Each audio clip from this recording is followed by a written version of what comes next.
Welcome, plungers. Thank you for pulling up and tapping in. I got ARK-itect again, and this is a celestial saber-tooth. Yeah.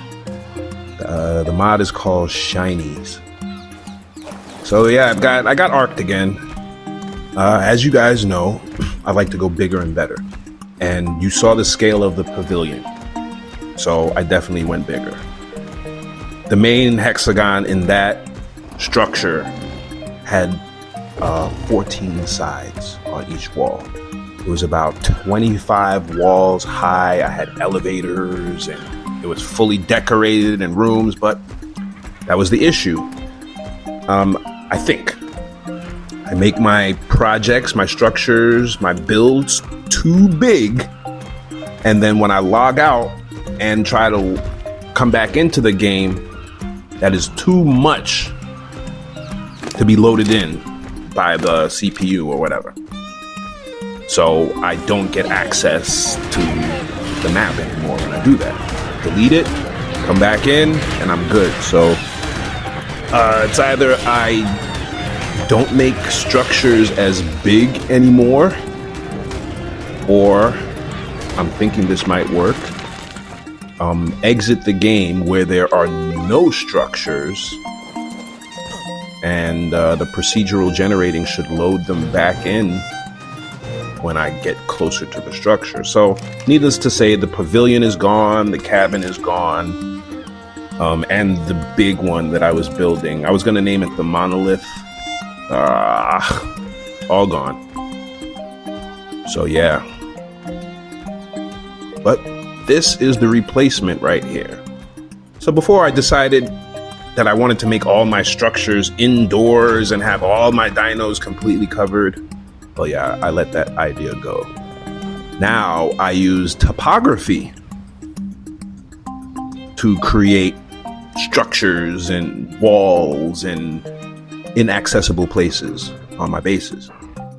This is a lot smaller because after making that monolith, which took me about 12 hours, I had to make something so I could have some content out today and not take too daggone long to bring you some content. So I tried to do this build. It's considerably smaller, but I tried to have the same exact attention to detail. And if you notice, it looked like they fixed the clipping of the battle rig. It wasn't sunk into the floor as it usually is. But here we go. I'm missing a railing right there. I'll get back to that. Yeah, well, here it is. And I got some of those, 3 of those shiny dinosaurs. As you can see, I have the Celestial. And I have that Allosaurus over there. This is my grinder. I decided to make it a separate location, give it its own generator, whatnot, some rugs, and make it real nice. But yeah, here's the main base. Fully decorated, fully fleshed out. Man, here's the shiny dodo, one of the 3. I think it's 3 that I have. I'm not sure if that, yeah, it's definitely just 3 that I have. But you might see on the top of the screen, it'll let you know where there are dinos and where they spawned in. And then you could take a tracker out and you can go find them. And the dinos tame the way the regular dinos are, even though they're much higher levels than regular dinos. They're like, not celestials, but they're like primal. It's like a primal mod, but it just gives the dinos colors and levels and special features like being ethereal, like my saber-tooth, because I could literally walk right through them.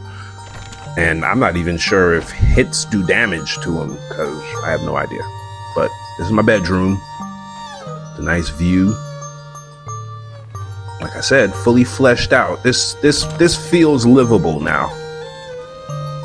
I don't know what I'm going to do for the next project, but you know we have to have at least 3 on the island. And if you didn't know, now you know. I have to have at least 3 on the map before I really start jumping into the game, and being ARK'd so many times has prevented that from happening. So, like I said, I think I've discovered the issue, and hopefully I'm right. I'm going to try a massive build today, and I'm going to save away from it. I'm not doing a 14 brick-sided structure no, that was 12 hours and a waste of 12 hours apparently. So yeah, I'm not doing that. This is a spice collector. I don't know what mod gave this to me. Oh, that's spice storage actually. I got a spice collector outside. I'm gonna show you that to you in a minute. And you know how I like storage. And this visual storage really appeals to my OCD, if I do say so. Because the structures themselves appear with the amount of items that you have in it. So the wood is pretty much full. The thatch right there, not as full. I've got one piece of metal. The crystal isn't that full. The obsidian isn't that full. But as I go, I'll fill them up. The first time I did this, I obsessively went specifically to fill up each container. I'm not going to do that anymore. I'm going to let these fill up organically as I play the game, because that significantly added to the time that it took to make that build, the pavilion. But yeah, here we go. Oh man. And in the monolith, I had an entire room that was made out of all the neon parts just to showcase all of the structures in there, and it looked really cool. But this is the spice collector. I can't go in it. I can't enter it. I can't ride it, but it does create spices.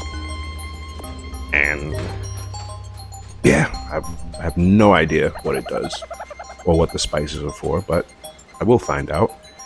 And in the next episode, I'm going to activate the Humans app. Now, here's the Rainbow Allosaurus. Man, this is really good looking. I love the green and the red. But yeah, in the next episode, the humans are going to be coming to the game. I'm just systematically adding mods as I go. So this is the shiny dinos mod or something like that. And the other one is humans. It's the basic name of the mod. It's called Humans. Now, I thought that I had a saber-tooth saddle skin, but apparently it's just a thylacoleo saddle skin. So I'm gonna need a thylacoleo. Well, actually, I have a couple thylacoleos already. But yeah, this is the build. Thank you guys for pulling up and tapping in, and I'll see you in the next one. Peace.